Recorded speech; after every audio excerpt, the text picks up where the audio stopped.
إن الحمد لله نحمده ونستعينه ونستغفره ونعوذ بالله من شرور أنفسنا ومن سيئات أعمالنا من يهده الله فلا مضل له ومن يضلل فلا هادي له وأشهد أن لا إله إلا الله وأشهد أن محمدا رسول الله.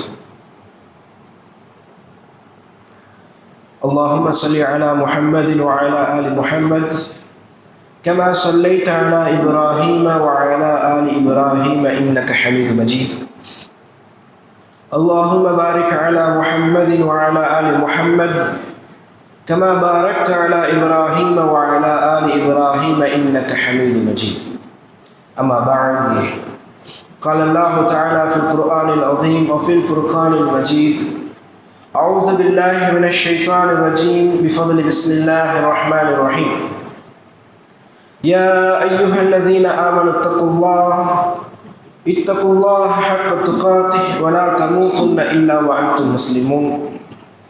يا أيها الناس اتقوا ربكم الذي خلقكم من نفس واحدة وخلق منها زوجها وبث منهما رجالا كثيرا ونساء واتقوا الله الذي تساءلون به والأرحام إن الله كان عليكم رقيبا. وقال الله عز وجل في الآية الأخرى: يا أيها الذين آمنوا اتقوا الله وقولوا قولا سديدا يصلح لكم أعمالكم ويغفر لكم ذنوبكم ومن يطع الله ورسوله فقد فاز فوزا عظيما.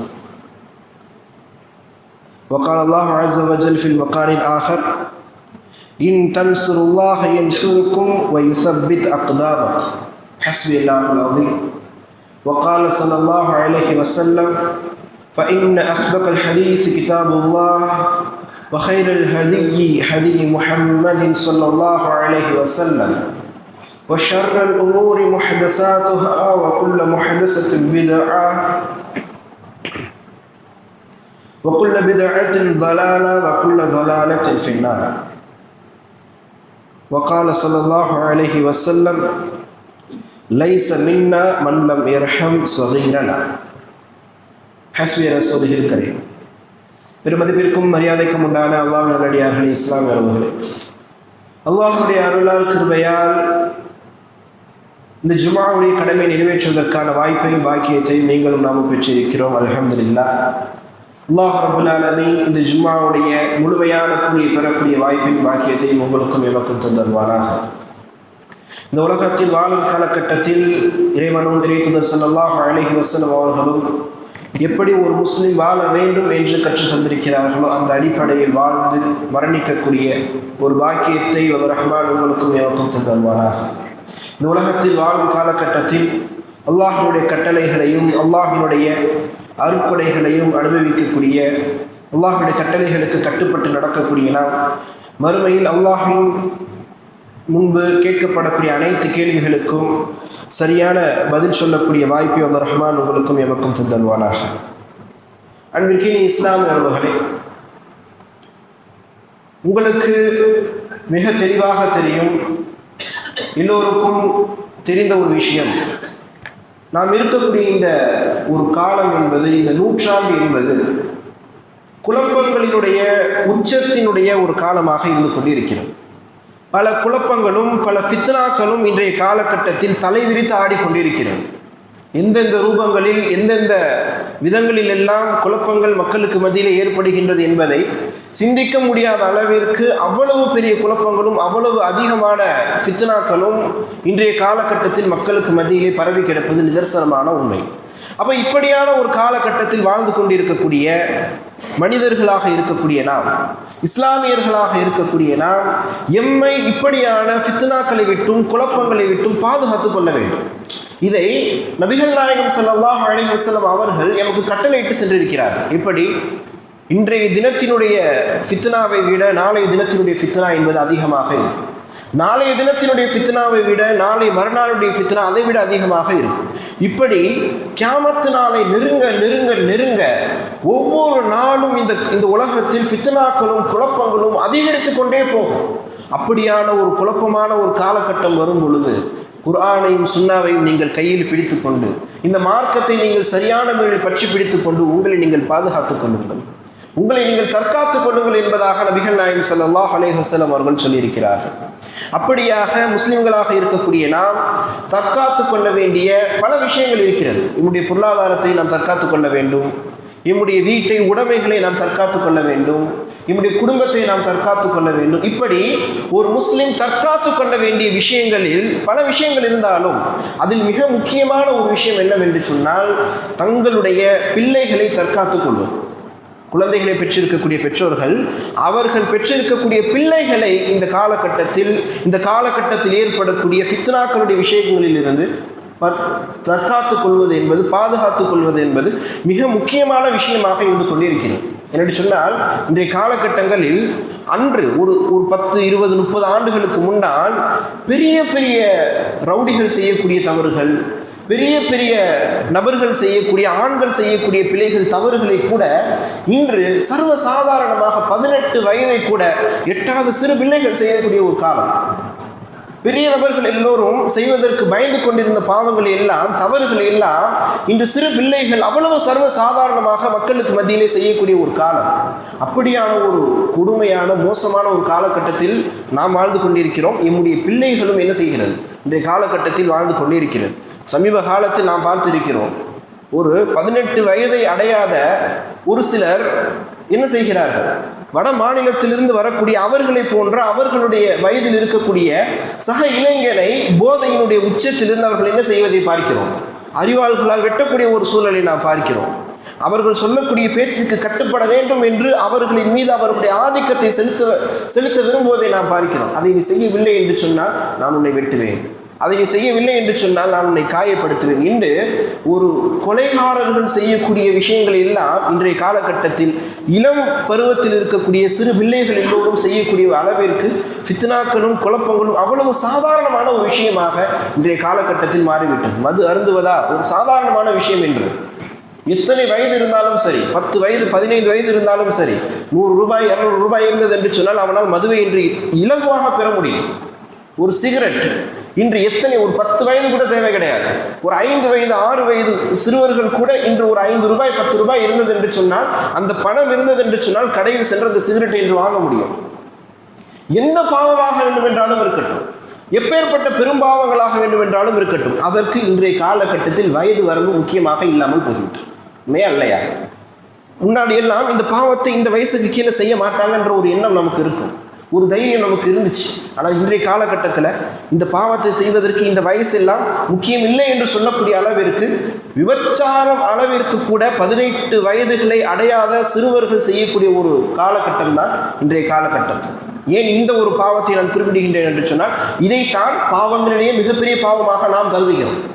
தவறுகளில், குற்றங்களில் மிக பெரும் ஒரு குற்றமாக இதைத்தான் நாம் என்ன செய்கிறோம், கருதுகிறோம். அப்படிப்பட்ட ஒரு குற்றத்தை கூட சிறு பிள்ளைகள் இன்று செய்யக்கூடிய ஒரு மோசமான ஒரு காலகட்டமாக இருந்து கொண்டிருக்கிறது. அன்பின் இஸ்லாம் உறவுகளே, இப்படியான ஒரு காலகட்டத்தில் எம்முடைய பிள்ளைகளும் வாழ்ந்து கொண்டிருக்கக்கூடிய, வளர்ந்து கொண்டிருக்கக்கூடிய ஒரு சூழலில் பெற்றோர்களாக இருக்கக்கூடியவர்கள் இந்த பிள்ளைகளுடைய விஷயத்தில் அதிகமாக கவனம் எடுக்க வேண்டும். இந்த பிள்ளைகளுக்கு என்று அல்லாஹ் ரப்புல் ஆலமீன் கற்று தந்திருக்கக்கூடிய இந்த பிள்ளைகளுக்கு நாம் செய்ய வேண்டிய கடமைகளாக இந்த மார்க்கம் எமக்கு வலியுறுத்தி இருக்கக்கூடிய அந்த கடமைகளை நாம் சரியாக செய்கின்றோமா இல்லையா என்பதை எம்மிடத்திலே நாம் கேள்வியாக கேட்டுக்கொள்ள வேண்டும். ஏன் தெரியுமா, அல்லாஹ் ரப்புல் ஆலமீன் இந்த குழந்தைகளை தன்னுடைய அருள்மறையில் சொல்லும் பொழுது உங்களுக்கு நாம் சாதாரணமாக கொடுத்தோம் என்று சொல்லவில்லை. இந்த குழந்தை செல்வங்களை உங்களுக்கு நாம் அன்பளிப்பாக கொடுத்தோம் என்று சொல்கிறார். தன்னுடைய அருள்மறையில் அல்லாஹ் ரப்புல் ஆலமீன் பதிவு செய்கின்றான், யஹபு லிமன் யஷாஉ இனாஸா, நாம் யாருக்கு நாடுகின்றோமோ அவர்களுக்கு நாம் பெண் குழந்தைகளை அன்பளிப்பாக நாம் தருகிறோம். வயஹபு லிமன் யஷாஉ ذுகூர், மேலும் நாம் யாருக்கு நாடுகின்றோமோ அவர்களுக்கு நாம் ஆண் குழந்தைகளையும் அன்பளிப்பாக நாம் தருகிறோம். அப்போ ஆண் குழந்தைகளாக இருக்கட்டும், பெண் குழந்தைகளாக இருக்கட்டும், யாராக வேண்டும் என்றாலும் இருக்கட்டும், அவர்கள் இறைவனிடமிருந்து நாம் பெற்ற அன்பளிப்புகள், இறைவன் நமக்கு கொடுத்திருக்கக்கூடிய ஒரு அருட்கொடை. அப்படியான ஒரு அருட்கொடையை குறித்து அல்லாஹ் ரப்புல் ஆலமீன் மறுமையில் விசாரிப்பான மாட்டானா? அல்லாஹ்வுடைய தூதர் ஸல்லல்லாஹு அலைஹி வஸல்லம் அவர்கள் சொன்னார்கள், குல்லுக்கும் ராஇன் வ குல்லுக்கும் மஸ்ஊலுன் அன் ரஇயத்திஹி. இது எல்லோரும் தெரிந்திருக்கக்கூடிய ஒரு ஹதீஸ். உங்களில் ஒவ்வொருவரும் பொறுப்புதார், உங்களில் ஒவ்வொருவருக்கும் ஒரு பொறுப்பு இருக்கிறது. அந்த பொறுப்புகளை குறித்து மறுமையில் நீங்கள் விசாரிக்கப்படுவீர்கள். அது உங்களுடைய வீட்டை குறித்தாக இருக்கலாம், நீங்கள் பார்க்கக்கூடிய வேலையை குறித்தாக இருக்கலாம், உங்கள் மீது சாட்டப்பட்டிருக்கக்கூடிய கடமைகள் குறித்தாக இருக்கலாம். ஆண்கள் பெண்கள் அவர்களுடைய குடும்பத்தை குறித்தும் அவருடைய வீட்டை குறித்தும் அவருடைய வீட்டில் இருக்கக்கூடிய உறுப்பினர்களை குறித்தும் அவர்களுடைய பிள்ளைகளை குறித்தும் நபிகள் நாயகம் ஸல்லல்லாஹு அலைஹி வஸல்லம் அவர்கள் குறிப்பிட்டு சொல்லி காட்டுகின்றார்கள். வீட்டில் இருக்கக்கூடியவர்கள் என்று சொன்னால் அதில் பிள்ளைகள் வருவார். ஆனால் பிள்ளைகளுக்கு என்று ஒரு தனி வார்த்தையை நபிகள் நாயகம் ஸல்லல்லாஹு அலைஹி வஸல்லம் அவர்கள் பயன்படுத்துகின்றார்கள். பிவலதிஹி, அவருடைய பிள்ளைகளை குறித்தும் மறுமையில் அவர்கள் விசாரிக்கப்படுவார்கள்.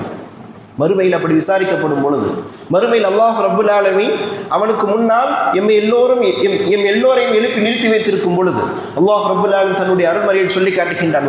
ரப்புக வல் மலக்கு ஸஃபன் ஸஃபா, அன்றைய தினம் அல்லாஹ் ரப்புல் ஆலமீன் வருகை தருவார். மலக்குமார்கள் எல்லோரும் அணிவகுத்து நிற்பார்கள். நரகம் இழுத்து கொண்டு வரப்படும். வஜீஅ யௌமஇதின் பிஜஹன்னம், நரகம் இழுத்து கொண்டு வந்து அன்றைய தினம் வைக்கப்படும். அந்த நரகத்தை மக்கள் எல்லோரும் பார்த்து பயத்தில் பீதியில் இருப்பார்கள். அன்றைய தினம் நரகம் கேட்குமா? அல்லாஹ் ரப்புல் ஆலமீன் தன்னுடைய அருள்மறையில் பதிவு செய்கின்றான். ஹல் மின் மஸீத், நரகம் என்ன கேட்கும்? எனக்கு இன்னும் அதிகமான மக்கள் கிடைக்க மாட்டார்களா? இந்த மக்களை பார்த்து விட்டு நரகம் என்ன சொல்லும்? ஹல் மின் மஸீத், ஹல் மின் மஸீத், எனக்கு இதை விட அதிகமான மக்கள் கிடைக்க மாட்டார்களா? இன்று நரகம் அன்றைய தினத்தில் எதிர்பார்த்து கொண்டிருக்கக்கூடிய ஒரு காலம். அப்படியான ஒரு சூழலில் நரகம் எம்மை எதிர்பார்த்து கொண்டிருக்கக்கூடிய ஒரு சூழலில் அல்லாஹ் ரப்புல் ஆலமீன் எம்மை கேள்வி கேட்கும் பொழுது, நீ என்ன செய்தாய்? இந்த உலகத்தில் வாழும் காலகட்டத்தினுடைய கடமைகளை நீ சரியாக நிறைவேற்றினாயா? ஒரு சிலர்கள் வருவார்கள். அவர்கள் எப்படிப்பட்டவர்கள் தெரியுமா? அவர்களுடைய எல்லா கடமைகளையும் சரியாக செய்திருப்பார்கள். அல்லாஹ் ரப்புல் ஆலமீன் மறுமையில் அவர்களை பார்த்து கேட்பான், நீ தொழுதாயா? நான் தொழுதேன் யா அல்லாஹ். நீ நோன்பு பிடிச்சாயா? யா அல்லாஹ் நான் நோன்பை பிடித்து விட்டேன். நீ ஜக்காத்து கொடுத்தாயா? யா அல்லாஹ் நான் ஜக்காத்து கொடுத்தேன்.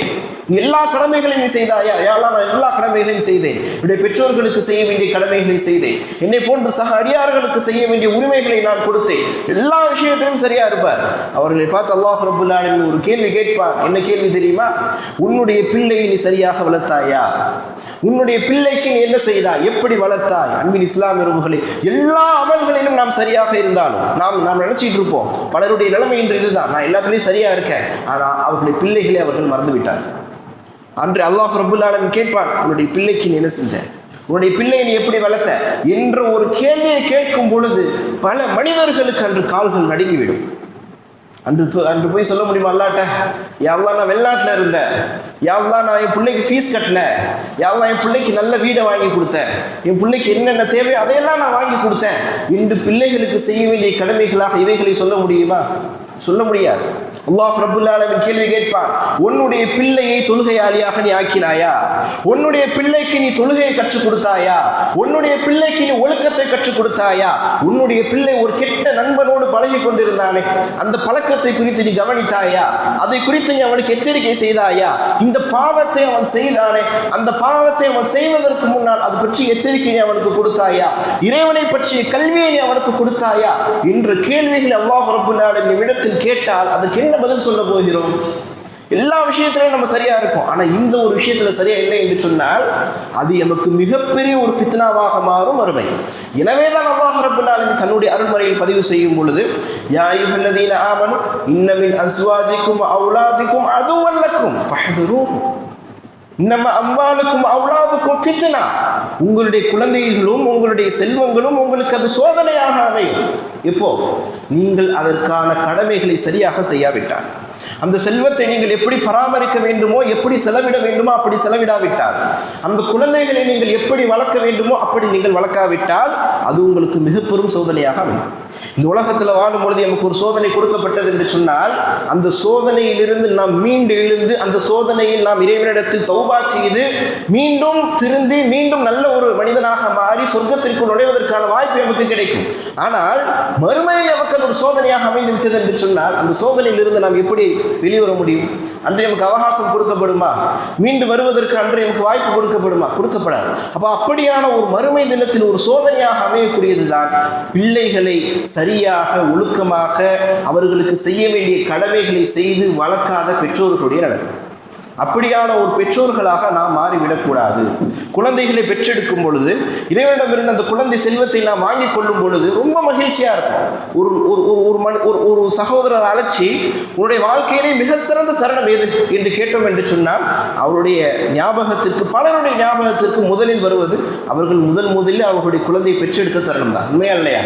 அவருடைய குழந்தைகளை இப்போது அவருடைய முதல் குழந்தை கண்ணால் பார்த்த தருணம் அல்லது இரண்டாவது குழந்தை கண்ணால் பார்த்த தருணம், அந்த குழந்தையை பெற்றெடுக்கக்கூடிய தருணத்தை தான் ஒரு மனிதன் மிக சிறந்த தருணமாக தன்னுடைய வாழ்க்கையில் பார்க்கிறான். அப்படிப்பட்ட ஒரு மிக சிறந்த குழந்தையை, மிக சிறந்த ஒரு அடிப்படையை மிகப்பெரிய ஒரு சோதனையாக மாற்றுவதற்குமான வாய்ப்பும் உண்டு. அந்த குழந்தைகளுக்கு நீங்கள் கொடுக்க வேண்டிய கவனத்தை கொடுக்காவிட்டால் இன்றைய காலகட்டத்தில் அது மிக அவசியமாக இருக்கிறது. நாம் என்னுடைய பிள்ளைகளை பார்த்து நினைக்கிறோம் அது அவர்கள் இந்த பிள்ளைகளும் செய்யவில்லை என்று. நாம் பலர்களை கண்கூடாக பார்த்திருக்கிறோம். அந்த பெற்றோர்கள் அந்த பிள்ளையை பார்த்து என்ன நினைக்கிறார்கள்? தொழுகையாளி, இந்த பாவமும் செய்யாதவன் என்று அவர்கள் விளங்குகிறார்கள். அவனுடைய வெளி தோற்றத்தை வைத்து, அவனுடைய பேச்சை வைத்து, அவன் மீது வைத்திருக்கக்கூடிய நம்பிக்கை, பாசத்தின் அடிப்படையில் பல பெற்றோர்கள் என்ன விளங்குகிறார்கள் தெரியுமா? என்னுடைய பையன் சுத்தம், என்னுடைய பையன் எந்த தப்பும் செய்கிறது கிடையாது, அந்த தப்பு அவன்கிட்ட இருக்காது என்று. ஆனால் அந்த தவறுகளை அந்த இளைஞர்கள் செய்கிறார்கள். இப்படி பலர்களை நாம் கண்கூடாக பார்த்திருக்கிறோம். அப்படியாக உங்களுடைய பிள்ளைகளும் இருப்பதற்கு வாய்ப்பு உண்டு. நீங்கள் பார்க்கும் பொழுது இவர்கள் இந்த தவறை செய்ய மாட்டார்கள் என்று நீங்கள் விளங்குவீர்கள். அந்த ஒரு அலட்சிய போக்கை ஷைத்தான் உங்களுக்கு ஏற்படுத்துவான். ஆனால் அந்த தவறுகளை அவர்கள் செய்வதற்கான வாய்ப்பு உண்டு. இதை நாம் சொன்னோம் என்று சொன்னால் எங்கே அவன் கெட்டு விடுவானோ என்று நாம் விளங்குவோம். அந்த எண்ணத்தை ஷைத்தான் அப்படி உள்ளத்தில் போடுவான், இதை சொல்லிவிடக் கூடாது என்பதற்காக. ஆனால் அதை சொன்னால்தான் அந்த தவறை செய்திருந்தாலும் அவன் விடுவதற்கான வாய்ப்பு ஏற்படும். செய்யவில்லை என்று சொன்னாலும் இனிமேல் செய்யாமல் இருப்பதற்கான ஒரு சூழலும் அவனுக்கு ஏற்படும். இல்லையா? அப்போ பிள்ளைகளுக்கு செய்ய வேண்டிய கடமைகள், பிள்ளைகளுக்கு கொடுக்க வேண்டிய மிக முக்கியமான விஷயங்களில் நாம் எந்தெந்த விஷயங்கள் இருக்கின்றது என்பதை நாம் எடுத்து அதில் நாம் கவனம் செலுத்துகின்றோமா என்று பார்த்தோம் என்று சொன்னால் பெரும்பான்மையினர்கள் இல்லை என்பதுதான் உண்மை. இந்த உலகத்தில் வாழும் காலகட்டத்தில் பிள்ளைகளுக்கு ஒரு முஸ்லீம், ஒரு பிள்ளைகளுக்கு ஒரு பெற்றோர் கொடுக்க வேண்டிய மிக முக்கியமான விஷயம் என்ன? செல்வமா? மொபைல் ஃபோனா? அல்லது அவர்கள் விருப்பப்படக்கூடிய விதத்தில், விருப்பப்படக்கூடிய தோற்றத்தில் அவர்களுக்கான அறையும் அவர்களுக்கான வீடுகளுமா? இல்லை. ஒரு குழந்தைக்கு ஒரு பெற்றோர் கொடுக்க வேண்டிய மிக அடிப்படையான விஷயம் என்ன? இறைவனை பற்றிய கல்வி. அந்த கல்வியை நீங்கள் உங்களுடைய பிள்ளைகளுக்கு நீங்கள் கொடுத்தீர்கள் என்று சொன்னால் மற்ற அனைத்து விஷயங்களும் சரியாகிவிடும், சீராகிவிடும். அந்த கல்வியை பிள்ளைகளுக்கு கொடுக்கவில்லை என்று சொன்னால் நீங்கள் கண்கூடாக பார்க்கும் பொழுது அவர்கள் சிறந்த வழியில் இருப்பதை போன்று தெரியும். ஆனால் ஒரு காலம் ஷைத்தான் அவர்களை வழியெடுப்பதற்கான வாய்ப்பு எந்த நேரமும் இருந்து கொண்டே இருக்கும். உண்மையா இல்லையா? உங்களுடைய பிள்ளைகளுக்கு நீங்கள் மொபைல் போனை கொடுக்க வேண்டாம் என்று சொல்லவில்லை, கொடுத்துத்தான் ஆக வேண்டும் என்ற ஒரு கட்டாயம் இன்றைய காலகட்டத்தில் இருக்கிறது. உண்மையா இல்லையா? இன்றைய காலகட்டத்தில் நம்ம மொபைல் போனை பிள்ளைகளுக்கு கொடுக்காமல் வளர்க்கவே முடியாது. இதில் ஒரு காலம் வரும், அந்த காலகட்டத்தில் மொபைல் போனில் தான் கல்வி இருக்கும், மொபைல் போனில் தான் எதை வாங்குவதென்றாலும் அதில் தான் வாங்க வேண்டிய ஒரு சூழல் ஏற்படும். மொபைல் போன் இல்லை என்று சொன்னால் எதுவும் செய்ய முடியாது என்ற ஒரு சூழல் ஏற்படும்.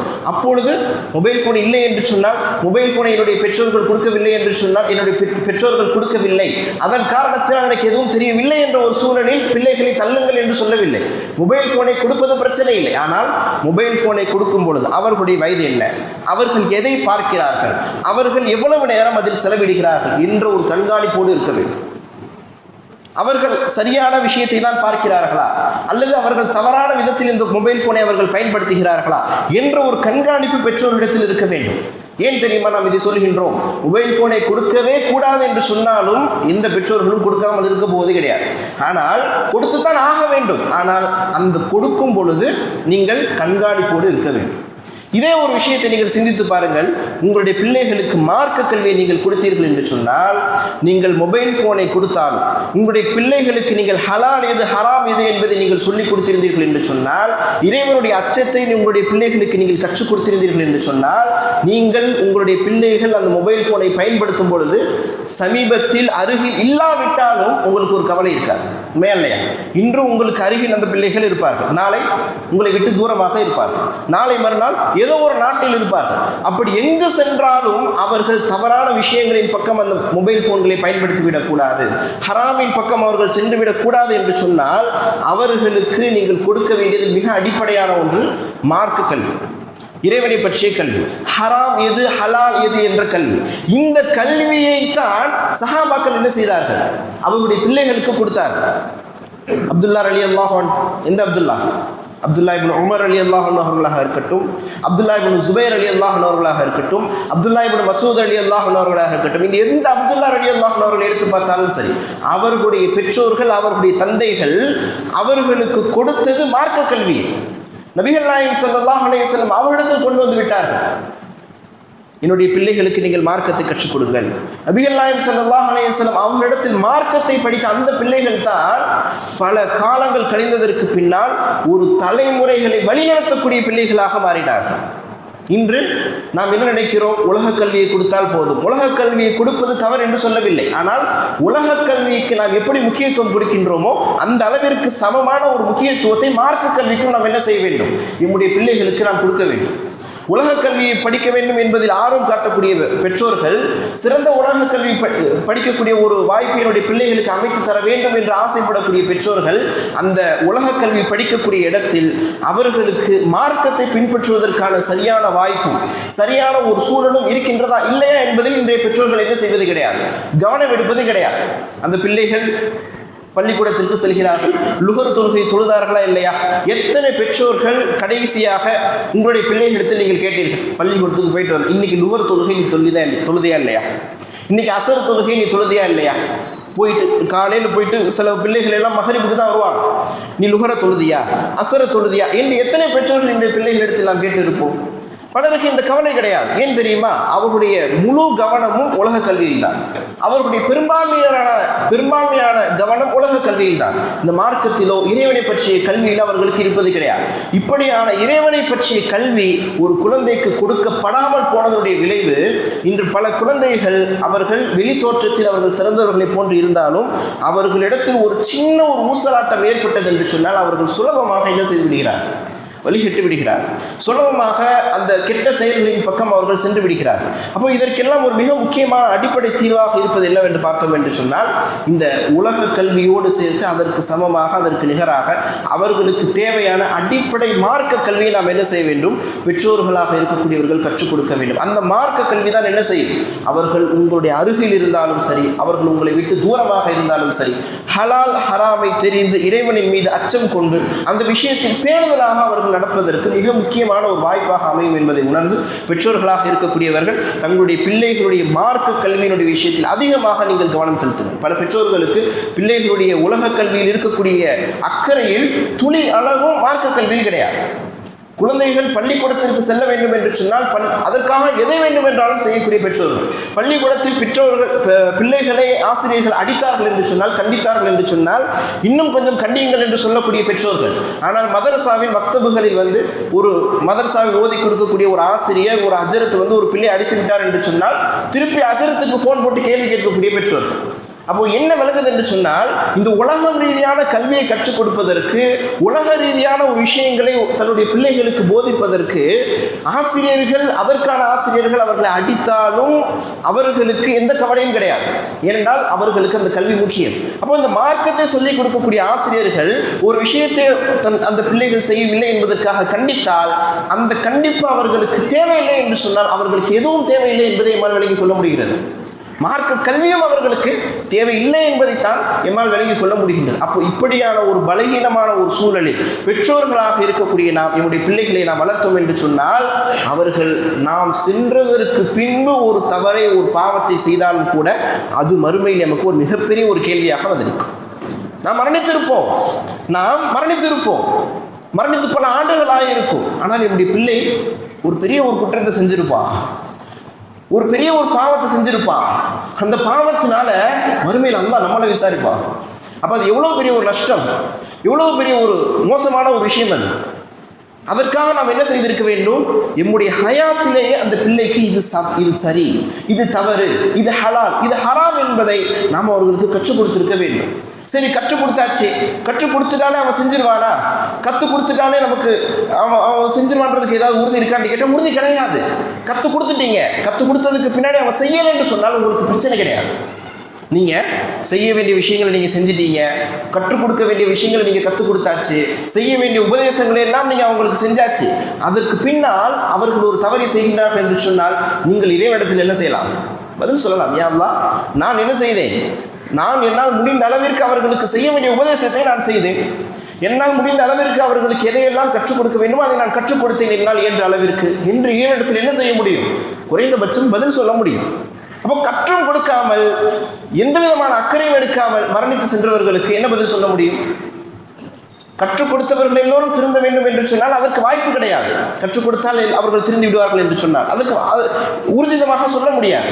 நூஹ் அலைஹிஸ்ஸலாம் அவர்கள் எடுத்துக்கொள்வோமே, 950 ஆண்டுகள் மக்களுக்கு மத்தியிலே மார்க்கத்தை எடுத்து சொன்னார்கள். எல்லா மக்களுக்கும் எடுத்து சொன்னார்கள். பல பகுதியில் இருக்கக்கூடிய மக்களுக்கு அவர்கள் மார்க்கத்தை எடுத்து சொன்னார்கள். பல சிரமத்திற்கு மத்தியிலே மார்க்கத்தை எடுத்து சொன்னார்கள்.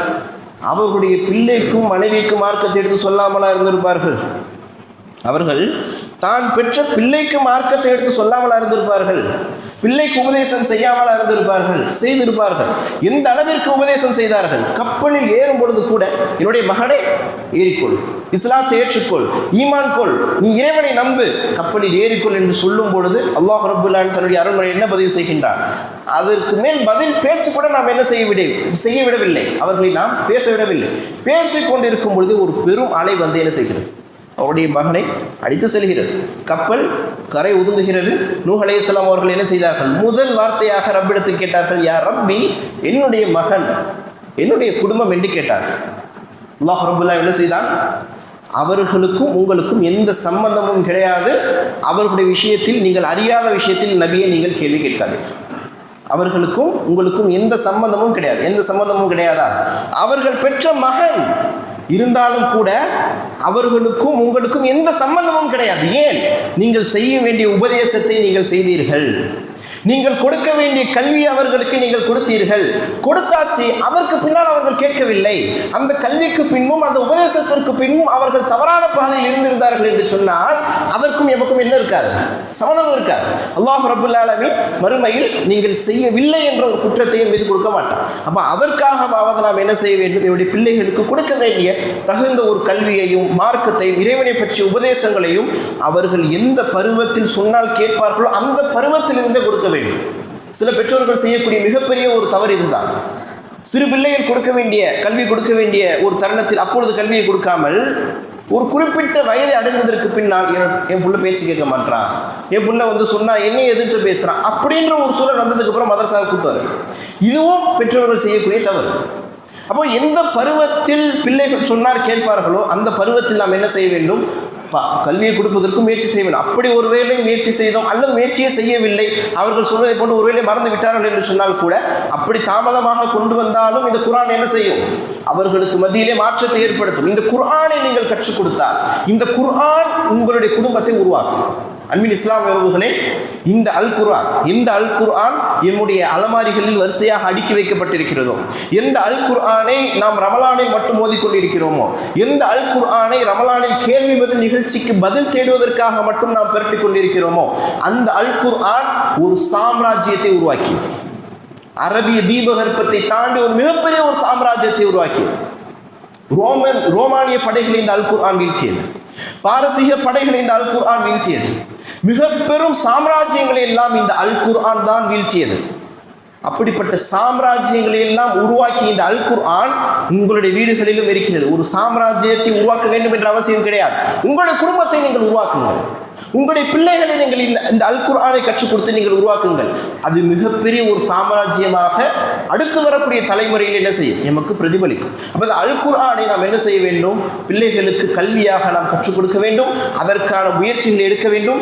எந்த இடத்தில் அல் குர்ஆனிய கல்வியும் உலக கல்வியும் முக்கியத்துவப்படுத்தப்பட்டு கொடுக்கப்படுகிறதோ அந்த இடத்தில் உங்களுடைய பிள்ளைகளை சேர்ப்பதற்கு முயற்சி செய்யுங்கள். அப்படியான ஒரு சூழல் இல்லையா, என்னுடைய பிள்ளைக்கு இந்த இடத்தில் தொழுவதற்கு அனுமதி தரமாட்டார்கள் என்று ஏதாவது ஒரு நிர்வாகத்தில் பள்ளிக்கூட நிர்வாகத்தில் சொல்கின்றார்கள் என்று சொன்னால் அந்த பள்ளிக்கூடத்தை நீங்கள் தவிர்த்து விடுங்கள். எந்த பள்ளிக்கூடத்தில் என்னுடைய பிள்ளைக்கு லுகர் தொழுகைக்கு அனுமதி தரப்படுகிறது, எந்த பள்ளிக்கூடத்தில் என்னுடைய பிள்ளைக்கு அசர் தொழுகைக்கு அனுமதி தரப்படுகிறது, அந்த பள்ளிக்கூடத்தில் தான் என்னுடைய பிள்ளைகளை சேர்ப்பேன் என்று சொல்லுங்கள். அந்த பள்ளிக்கூடத்தில் கல்வி தரம் குறைவாக இருந்தாலும் சரி, அப்படி நீங்கள் இறைவனுடைய ஒரு மார்க்கத்திற்காக இறைவனுடைய விஷயத்திற்காக நீங்கள் உங்களை வளைத்து சென்றீர்கள் என்று சொன்னால் அல்லாஹ் உங்களுக்கு உதவி செய்வான். இன் தன்சுருல்லாஹ யன்சுருக்கும், அல்லாஹ்விற்கு நீங்கள் உதவி செய்தால் அல்லாஹ் உங்களுக்கு உதவி செய்வான். அல்லாஹ்விற்கு நீங்கள் உதவி செய்தால் என்ன அர்த்தம்? அவனுடைய மார்க்கத்தை உங்களுடைய பிள்ளைக்கு நீங்கள் கொடுப்பதற்காக, முக்கியத்துவப்படுத்தி கற்றுக் கொடுப்பதற்காக நீங்கள் சற்று வளைந்து சென்றீர்கள் என்று சொன்னால் அல்லாஹ் உங்களுக்கு உதவி செய்வான். அந்த பள்ளிக்கூடத்தில் நீங்கள் எதிர்பார்க்காத கல்வி உங்களுடைய பிள்ளைக்கு கொடுப்பார். அந்த பள்ளிக்கூடத்தில் நீங்கள் எதிர்பார்க்காத ஒழுக்கத்தை உங்களுடைய பிள்ளைக்கு கொடுப்பார். மேலும் உங்களுடைய கால்களை வலுப்படுத்துவான். என்ன? உங்களை ஸ்ட்ராங் ஆக்கும் அல்லாஹ். உங்களுடைய பிள்ளைகளை கொண்டு உங்களை வலுப்படுத்துவான். எப்போ? மார்க்கத்திற்கு நீங்கள் முக்கியத்துவம் கொடுத்தார். அப்படி மார்க்கத்திற்கு அனுமதி இல்லை, தொழுவதற்கு அனுமதி தர மாட்டார்கள் என்று சொன்னால் அப்படியான பள்ளிக்கூடத்தை நீங்கள் தவிர்த்து விடுங்கள். அல்லாஹ் ரப்பல் ஆலமீன் உங்களுக்கு உதவி செய்யட்டும் இன்ஷா அல்லாஹ். அன்பின் இஸ்லாமியர்களே, அப்படியாக இப்படி குழந்தைகள் சம்பந்தமாக பல விஷயங்களை பெற்றோர்களாக இருக்கக்கூடியவர்கள் பொறுப்பெடுத்து நாம் சொல்லிக் கொடுக்க கடமைப்பட்டிருக்கிறோம். முதலாவது கல்வி, இரண்டாவது பார்த்தோம் என்று சொன்னால் ஒழுக்கம் சம்பந்தப்பட்ட விஷயங்கள், மூன்றாவது பார்த்தோம் என்று சொன்னால் தனி மனிதனாக ஒரு குழந்தை எப்படி நடந்து கொள்ள வேண்டும் என்ற ஒரு விஷயங்கள், பிற மனிதர்களிடத்தில் எப்படி நடந்து கொள்ள வேண்டும், சிலர் எம்மை தவறான முறையில் நடத்தினாலும் அப்படியான ஒரு சூழலில் எப்படியான பொறுமைகளை கடைபிடிக்க வேண்டும் என்ற பல விஷயங்களை பெற்றோர்களாக இருக்கக்கூடிய நாம் பொறுப்பெடுத்து பிள்ளைகளுக்கு கற்றுக் கொடுக்க கடமைப்பட்டிருக்கிறோம். அல்லாஹ் ரப்பல் ஆலமீன் குழந்தைகளை பெற்ற பெற்றோர்களுக்கு எந்தெந்த விஷயங்களை எல்லாம் இந்த உலகத்தில் வாழும் காலகட்டத்தில் அந்த பெற்றோர்கள் பிள்ளைகளுக்கு கற்றுக் கொடுக்க வேண்டுமோ அந்த விஷயங்களை எல்லாம் சரியான வழி கற்றுக் கொடுத்து அந்த குழந்தைகளை மறுமையில் சுவனத்திற்கு நுழைவதற்கு பயன்படக்கூடிய ஒரு மிக முக்கியமான ஒரு விஷயமாக அல்லாஹ் ரப்பல் ஆலமீன் உங்களுக்கும் எமக்கும் ஆக்கியருவானாக. ஹதா மின் வலில் முமினில் அக்குலி கொலி ஹதா அஸ்தக்ஃபிருல்லாஹ் வலக்கும் வல் ஜமீல் முஸ்லிமீன முஃமினீன அஜ்மஈன்.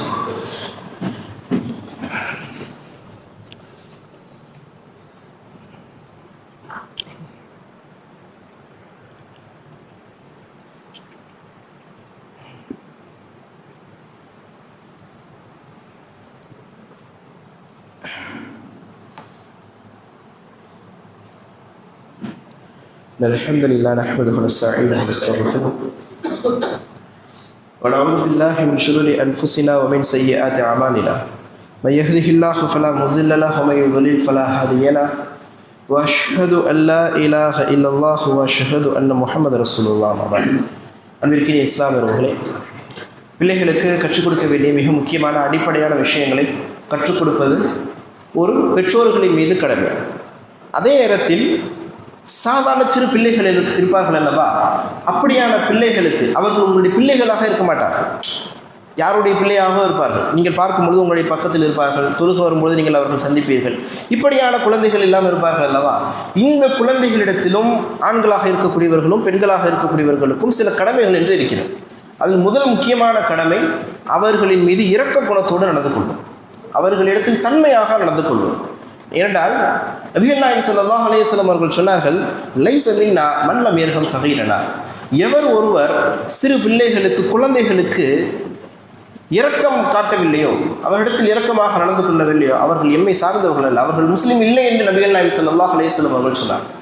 அப்போது அந்த சிறு பிள்ளைகளிடத்தில் இரக்கமாக நடந்து கொள்ள வேண்டியது, குணத்தோடு நடந்து கொள்ள வேண்டியது என்பது ஒரு முஸ்லிமின் மீது மிக முக்கியமான கடமையாக இருந்து கொண்டிருக்கிறது. ஏன் தெரியுமா? அந்த இரக்க குணம், அந்த தன்மை அந்த பிள்ளைகளுடைய உள்ளத்தில் சென்று பதியும். நீங்கள் இரக்கமாக அவரிடத்தில் நடந்து கொண்டால், இரக்கமாக அவரிடத்தில் நீங்கள் பேசினால், அவர்கள் ஒரு தவறு செய்தால் அதை நீங்கள் இரக்கமாக அவரிடத்தில் நீங்கள் கற்றுக் கொடுத்தீர்கள் என்று சொன்னால் அந்த தன்மை என்ன செய்யும் என்று சொன்னால் அவருடைய உள்ளத்தில் சென்று பதியும். அதே தன்மையோடு அவர்களை போன்ற சக பிள்ளைகளுக்கு அவர்கள் அதை கற்றுக் கொடுப்பார்கள். இப்போ நம்ம ஒரு விஷயத்தை ஒரு பிள்ளை தவறாக செய்யும் பொழுது கண்டு, உதாரணத்துக்கு ஒருத்தர் தொழுகிறார், தப்பா தொழுகிறார்ன்றப்போ அதை பார்த்து நம்ம இரக்க குணத்தோடு, அன்போடு, பாசத்தோடு அரவணைச்சு இப்படி செய்யணும்பா தம்பி, 10 தடவை 100 தடவை சொல்லிக் கொடுப்போமே. நம்ம எல்லாம் அந்த சிறு பிள்ளையாக இருக்கும் பொழுது அந்த அளவிற்கு கூட தொழுதிருப்போமா என்று எனக்கு தெரியாது. அதை விட மோசமான ஒரு சூழலில் கூட நாம் இருந்திருக்கலாம். அப்போ அந்த எத்தனை முறை அவர்கள் தவறாக செய்திருந்தாலும் அன்போடு, அரவணைப்போடு அவர்களை நாம் அரவணைத்து சொல்லிக் கொடுத்தோம் என்று சொன்னால் முதல் விஷயம் அவர்கள் எளிமையாக விளங்கிக் கொள்வார்கள். இரண்டாவது, அவர்கள் அதை போன்று அடுத்த பிள்ளைகளை பார்க்கும் பொழுது சொல்லிக் கொடுக்கும் பொழுது அவர்களும் அதே போன்று தன்மையாக அவர்கள் கற்றுக் கொடுப்பார்கள். அதை நாம் அவர்களை பார்த்து கடினமாக அவர்களிடத்தில் நாம் சொன்னோம் என்று சொன்னால் அதே போன்றுதான் அந்த சிறு பிள்ளை என்ன செய்யும். அது மாதிரி இன்னொரு சின்ன பிள்ளை ஒரு தவறாக ஒரு விஷயத்தை செய்யும் பொழுது கடுமையாக சொல்லிக் கொடுக்கும், இது செய்யாத, இது இப்படி தான் செய்யணுன்ற மாதிரி ஒரு கடுமையான ஒரு போக்கோடு, கடுமையான வார்த்தைகளை பயன்படுத்தி அந்த சின்ன பிள்ளை என்ன செய்யும் என்று சொன்னால் அது அவர்களுக்கு சொல்லும். இது உதாரணத்துக்கு. இப்படி நாம் இரக்க குணத்தோடு அவர்களிடத்தில் நாம் நடந்து கொண்டோம் என்று சொன்னால் முதலில் அவர்கள் அதை என்ன செய்வார்கள், அந்த பண்பை உள்வாங்கிக் கொள்வார்கள். இரண்டாவது, அதை எளிமையான முறையில் அவர்கள் அதை கற்றும் கொள்வார்கள் என்ற அடிப்படையில் நாம் குழந்தைகளின் மீது இரக்கம் காட்டுவது என்பது, அன்போடும் பரிவோடும் நடந்து கொள்வது என்பது பெரியவர்களாக இருக்கக்கூடியவர்களின் மீதும் கடமையாக இருந்து கொண்டிருக்கின்றது. அதில் மிக முக்கியமான ஒரு விஷயம் என்னவென்று சொன்னால், சில ஊர்களுக்கு செல்லும் பொழுது நாம் பார்க்கிறோம், சில ஊரில் சிறு பிள்ளைகள் எல்லோரும் தொழுகைக்கு முன்சஃபில் அமர்வார்கள். இப்படியாக ஒரு சில ஊர்களில் இது நடக்கும். சிறு பிள்ளைகள் தொழுகைக்கு முதல் சஃபில் அமரக்கூடிய ஒரு சூழல் இருக்கும் பொழுது தாமதமாக வரக்கூடிய பெரியவர்கள் என்ன செய்வார்கள் என்று சொன்னால், அந்த சிறு பிள்ளைகளை பின்னால் நிறுத்திவிட்டு அவர்கள் முன் சஃபில் நின்று என்ன செய்வார்கள் என்று சொன்னால் அவர்கள் தொழுகையை தொழுவார்கள்.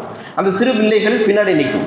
ஒன்று சஃபு முழுமையை அடைஞ்சிருந்தாலும் பின்னாடி தான் நிற்கும், முழுமை அடையவில்லை என்று சொன்னாலும் அந்த சிறு பிள்ளைகள் பின்னாடி தான் நின்று தொழுகும். அப்படியான ஒரு சூழலையும் சில ஊர்களில் எம்மால் பார்க்க முடியும். இதுவும் மார்க் அடிப்படையில் அனுமதிக்கப்பட்டதா என்று கேட்டால் கண்டிப்பாக அனுமதிக்கப்பட்டது கிடையாது. ஒரு ஹதீஸ் உண்டு, அனஸ் இப்னு மாலிக் ரலியல்லாஹு அன்ஹு அவர்கள் சொல்லக்கூடிய செய்தி. நாங்கள் அல்லாஹ்வுடைய தூதர் ஸல்லல்லாஹு அலைஹி வஸல்லம் காலகட்டத்தில் ஆண்கள் முன்னால் நிற்போம், எங்களுக்கு பின்னால் சிறுவர்கள் நிற்பார்கள், அதற்கு பின்னால் பெண்கள் நின்று தொழுகுவார்கள் என்று அனஸ் இப்னு மாலிக் ரலியல்லாஹு அன்ஹு அவர்கள் அறிவிக்கக்கூடிய ஹதீஸ் முழுக்க லைஃப் பலகீனமான ஒரு ஹதீஸ். அந்த ஹதீஸ் ஆதாரபூர்வமான ஹதீஸ் அல்ல. அந்த ஹதீஸை பல சகோதரர்கள் ஆதாரபூர்வமானது என்று நினைத்து அந்த தவறை செய்திருப்பார்கள். அப்படியான ஒரு தவறு நம்முடைய ஊரிலும் நடக்கக்கூடாது. இனிமேல் வரக்கூடிய காலகட்டத்தில் அப்படியான ஒரு சூழல் நம்முடைய பள்ளியில் நடப்பதற்கான வாய்ப்பு இருந்தது என்று சொன்னால் அது நடக்கக்கூடாது என்பதற்கான முன்கூட்டியே ஒரு எச்சரிக்கை தான் இது. அப்போ அது ஒரு பலகீனமான ஒரு ஹதீஸ். அப்படி எந்த விதமான ஒரு ஆதாரமும் ஆதாரபூர்வமான செய்தியும் ஹதீஸ் தொகுப்புகளில் கிடையாது. மாறாக என்ன இருக்கின்றது என்று சொன்னால், ஒரு நபர் ஒரு இடத்தில் அமர்ந்திருக்கின்றார் என்று சொன்னால் அவரை இழுத்திவிட்டு அந்த இடத்தில் வேறு ஒரு நபர் அமர்வது ஹராம். ஒரு நபர் ஒரு இடத்துல அமர்ந்திருக்கார், ஒரு சேர்ல உட்கார்ந்துருக்கார், அது தொழுகைக்கான முசல்லவா இருக்கலாம், வேறு எதுவாண்டு வேண்டாலும் இருக்கலாம். அந்த இடத்துல அமர்ந்திருக்காருன்னு சொன்னால் அவர் எழுப்பிட்டு வேற ஒரு ஆள் அந்த இடத்துல உட்கார்றது ஹராம். மார்க்கத்தில் தடுக்கப்பட்டிருக்கக்கூடிய விஷயம். நபிகள் நாயகம் ஸல்லல்லாஹு அலைஹி வஸல்லம் அவர்கள் இதை கடுமையாக தடுத்திருப்பதை நாம் ஹதீஸ்களில் பார்க்கிறோம். இந்த அடிப்படையில் ஒரு சிறுபிள்ளை முன்னால் சஃபில் நின்று இக்காமத் சொல்லக்கூடிய இடத்திலோ அல்லது முதல் சஃபில் வரிசையாக அமர்ந்திருக்கின்றார்கள் என்று சொன்னால் அவர்களை எழுப்பிவிட்டு பின்னால் தள்ளிவிட்டு நாம் அந்த இடத்தில் முன்னாடி தொழுகுவது என்னது? ஹராம். சில இதை ஆதரிக்கக்கூடியவர்கள் சொல்லக்கூடிய விளக்கம் என்னவென்று சொன்னால், அது சிறு பிள்ளைகள் என்ற இடத்தில் இது பொருந்தாது. அப்படி மார்க்கத்தில் எந்த விதமான சிறு பிள்ளைகளுக்கு சட்டம் பொருந்தாது என்று எந்த விதமான ஒரு இடத்திலும் என்ன செய்யவில்லை, மார்க்கம் நமக்கு கற்றுத்தரவில்லை. சிறு பிள்ளைகளாக இருந்தாலும் அவர்களுக்கு அதுதான் சட்டம். அவர்கள் அந்த சட்டத்தில் இருந்து வெளிவர மாட்டார்கள். நபிகள் நாயகம் ஸல்லல்லாஹு அலைஹி வஸல்லம் அவர்கள் ஒரு ஹதீஸ், நபிகள் நாயகம் ஸல்லல்லாஹு அலைஹி வஸல்லம் அவர்கள் பால் குடித்துக் கொண்டிருக்கிறார்கள். அப்பொழுது இடதுபுறமாக அபூபக்கர் ரலியல்லாஹு அன்ஹு அவர்கள் அமர்ந்திருக்கிறார்கள், இடதுபுறமாக. வலதுபுறமாக ஒரு சிறுவர் அமர்ந்திருக்கிறார். அப்பொழுது நபிகள் நாயகம் ஸல்லல்லாஹு அலைஹி வஸல்லம் அவர்கள் பால் குடித்துவிட்டு வரிசையாக கொடுக்க வேண்டும். சுன்னா என்ன? வலதுபுறத்திலிருந்து செய்ய வேண்டும், வலதுபுறத்தில் இருக்கக்கூடியவருக்கு கொடுக்க வேண்டும். அப்போ நபிகள் நாயகம் ஸல்லல்லாஹு அலைஹி வஸல்லம் அவர்கள் இடதுபுறத்தில் இருக்கக்கூடிய அபூபக்கர் ரலியல்லாஹு அன்ஹு அவர்களுக்கு கொடுக்காமல் வலதுபுறத்தில் இருக்கக்கூடிய சிறுவருக்கு கொடுத்து விடுவாரோ, அந்த இடத்தில் ஒரு மரியாதை குறைவான ஒரு விஷயம் நடந்து விடுமோ என்ற ஒரு விஷயத்தை கவனித்து உமர் ரலியல்லாஹு அன்ஹு அவர்கள் வேகமாக வருகிறார்கள். அந்த பாலை வாங்கி அபூபக்கர் ரலியல்லாஹு அன்ஹு அவரிடத்தில் தாம் கொடுத்து விடலாம் என்று. அப்படி கிட்ட வருவதற்கு முன்பே நபிகள் நாயகம் ஸல்லல்லாஹு அலைஹி வஸல்லம் அவர்கள் அந்த சிறுவரிடத்தில் கேட்கிறார்கள், நீ விரும்பினால் உன்னை விட மூத்தவராக இருக்கக்கூடிய அபூபக்கருக்கு நான் என்ன செய்கிறேன், இந்த பாலை குடிப்பதற்காக நான் தருகிறேன், நீ விரும்புகிறாயா என்று நபிகள் நாயகம் ஸல்லல்லாஹு அலைஹி வஸல்லம் அவர்கள் அந்த சிறு பிள்ளையிடத்தில் அனுமதி கேட்கிறார். அப்போ நபிகள் நாயகம் ஸல்லல்லாஹு அலைஹி வஸல்லம் இடத்தில் அந்த சிறு பிள்ளை சொல்லக்கூடிய ஒரு தகவல், நீங்கள் குடித்த பாலை உங்களுக்கு பின்னால் நான் குடிக்க வேண்டும் என்று ஆசைப்படுகிறேன், நான் என்ன செய்ய மாட்டேன், யாருக்கும் கொடுக்க மாட்டேன் என்று சொன்னவுடன் நபிகள் நாயகம் ஸல்லல்லாஹு அலைஹி வஸல்லம் அவர்கள் அந்த பாலை அந்த சிறு பிள்ளைக்கு கொடுக்கிறார்கள். அந்த சிறு பிள்ளை குடித்ததற்கு பின்னால் இடதுபுறத்தில் இருந்த அபூபக்கர் ரலியல்லாஹு அன்ஹு அவர்களுக்கு கொடுக்கிறார்கள். இது சஹீஹான ஒரு ஹதீஸ். அப்போது இந்த ஹதீஸிலிருந்து நான் விளங்கிக் கொள்ள வேண்டிய மிக முக்கியமான படிப்பின் என்ன தெரியுமா? இந்த இடத்தில் நடந்தது ஒரு சுன்னத்தான விஷயம்தான். வலதுபுறத்தில் இருக்கக்கூடியவர்களுக்கு கொடுக்க வேண்டும் என்பது ஃபர்லா, வாஜிபா இல்லை. அந்த வலதுபுறத்தில் இருக்கக்கூடியவர்களுக்கு கொடுப்பது ஒரு சுன்னத்தான ஒரு விஷயம். அந்த சுன்னத்தான விஷயத்தில் கூட நபிகள் நாயகம் ஸல்லல்லாஹு அலைஹி வஸல்லம் அவர்கள் அந்த சிறு பிள்ளைக்கு கொடுக்காமல் மூத்தவர்களுக்கு என்று பெரியவர்களுக்கு அந்த உரிமை கொடுப்போம் என்று என்ன செய்யவில்லை. அந்த சுன்னத்தில் கூட சிறு பிள்ளைகளுக்கு முன்னுரிமை இல்லை என்ற ஒரு இடத்தில் நபிகள் நாயகம் ஸல்லல்லாஹு அலைஹி வஸல்லம் அவர்கள் குறிப்பிடவில்லை. அதே நேரத்தில் நபிகள் நாயகம் ஸல்லல்லாஹு அலைஹி வஸல்லம் அவர்கள் அனுமதியும் கேட்கிறார். அப்போ இப்படியான ஒரு இந்த ஹதீஸின் அடிப்படையில் எம்மால் என்ன விளங்கிக் கொள்ள முடிகின்றது? அது சுன்னத். ஆனால் இது வாஜிப், கட்டாயமாக ஒரு இடத்தில் அமர்ந்து விட்டார் என்று சொன்னால் அது அவருக்கான இடம் தான். அந்த இடத்தில் இடத்திலிருந்து எழுப்பிவிட்டு சிறு பிள்ளைகளாக இருந்தாலும் கூட அவர்களை என்ன செய்ய முடியாது, பின்னால் தள்ளிவிட்டு நாம் அந்த இடத்தில் சென்று தொழுகுவது கூடாது. அப்படி அந்த இடத்தை நீங்கள் அலங்கரிக்க வேண்டும் என்று சொன்னால் நீங்கள் என்ன செய்ய வேண்டும், போட்டி போட்டு முன்னால் வந்து அந்த இடத்தை பிடிக்க வேண்டுமே தவிர அந்த சிறு பிள்ளைகளை பின்னால் தள்ளக்கூடாது. சரி, அந்த சிறு பிள்ளைகள் சேட்டை செய்கிறார்கள், தொழுகும் பொழுது விளையாட்டுத்தனமாக இருக்கிறார்கள், ஓதுவதை திரும்பி ஓதுகின்றார்கள் என்று சொன்னால் அதற்கான ஒரு வழி அந்த சிறு பிள்ளைகளை பிரித்து வைப்பது. ஒரு சிறுவர் ஒரு பெரியாள், ஒரு சிறுவர் ஒரு பெரியாள் என்பதாக அந்த சிறு பிள்ளைகளை பிரித்து நிற்க வைக்கலாமே தவிர அவர்கள் அந்த விளையாட்டுத்தனமான செயல்களில் ஈடுபடக்கூடாது என்பதற்காக. ஆனால் அவர்களை பின் தள்ளிவிட்டு முன் செல்வது என்பது, அந்த ஹதீஸின் அடிப்படையில் அதையும் செய்வது என்பது முழுக்க முழுக்க தவறு. என்றால் அது பலகீனமான ஹதீஸ். அன்பின் இஸ்லாமியர்களே, இப்படியான தவறுகளும் சில ஊர்களில் நடப்பதை நாம் பார்க்கிறோம். இதுவும் இன்ஷா அல்லாஹ் வரக்கூடிய காலங்களில் நாம் திருத்திக் கொள்ள வேண்டிய அவசியமான மிக முக்கியமான விஷயமாக இருக்கின்றது சிறு பிள்ளைகளுடைய விஷயத்தில். ஏனென்றால் இதுவும் உளவியல் ரீதியாக அவர்களுக்கு ஒரு சில நெருடல்களையும் ஒரு சில மாற்றங்களையும் அவருடைய உள்ளத்தில் ஏற்படுத்தும். எப்போ போனாலும் பின்னாடி தான் நிற்க வைக்கிறாங்க என்ற ஒரு எண்ணம் நாளடைவில் பின்னாடி நின்று பின் சஃப் தான் அவர்களுக்கு என்ன செய்யும் பழக்கம். முன் சஃபில் இன்று ஒரு தவறு செய்கின்றார்கள் என்று சொன்னால் நாம் என்ன செய்ய வேண்டும், அவர்களுக்கு கற்றுக் கொடுத்து அவர்களை தன்மையான முறையில் அவர்களை வழிநடத்த வேண்டுமே தவிர இடத்தில் கடுமையாக நடந்து அவர்களை பின்னால் தள்ளுவதோ அவர்களை துரத்து விடுவதோ அது அவர்களிடத்தில் நாம் கையாள வேண்டிய ஒரு முறை இல்லை என்பதையும் பெரியவர்களாக இருக்கக்கூடியவர்கள் இந்த நேரத்தில் விளங்கிக் கொள்ள வேண்டும். அல்லாஹ் ரப்புல் ஆலமீன் உங்களுக்கும் எமக்கும் அதற்கான வாய்ப்பையும் பாக்கியத்தையும் தந்தல்வானாக. هذا من عند العلم ومن عند الله كل قول هذا استغفر الله ولكم والجميع المسلمين والمؤمنين اجمعين. اللهم اعز الاسلام والمسلمين واذل الشرك والكفرة والمشركين فانصرنا على القوم الكافرين وذكر الله اكبر.